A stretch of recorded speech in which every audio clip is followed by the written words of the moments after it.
হেই crush, আমার রাতের ঘুম হারাম করে কি করো তুমি? এই তো শুয়ে আছি। তোমার একটা বাচ্চাকালের পিক দিবা? কেন? সেটা দিয়ে কি করবেন? না মানে ফিউচারে আমাদের মেয়ে দেখতে কেমন হবে সেটা দেখতাম। এত ফিউচার দেখে ফেললেন? হ্যাঁ ফিউচার দেখতে পারি, কিন্তু একটা জিনিস দেখার অনেক ইচ্ছা। কি দেখার? পৃথিবীর সবচেয়ে সুন্দরী মেয়ে দেখার। আহারে, তুমি ভিডিও কল দিলে এই ইচ্ছাটাও পূরণ হয়ে যাবে। হ্যাঁ যদিও আমি সুন্দর না, বাট থ্যাঙ্কস। তুমি সুন্দরী না? সুন্দর হওয়া যদি কোনো জব হতো তাহলে জন্মের পরেই তুমি সেটা সিইও হতা।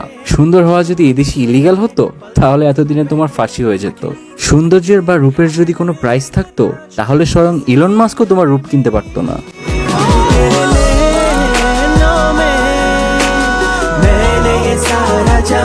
হলে তো খালি তোমাকে নিয়েই লিখতাম, কিন্তু তোমাকে নিয়ে লেখা যে আমার শেষ হবে না।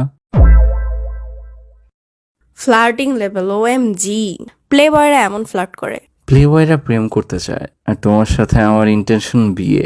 তাই নাকি? তোমার নাম তো জেসমিন না? হ্যাঁ। So can I call you Jasmine without the jazz?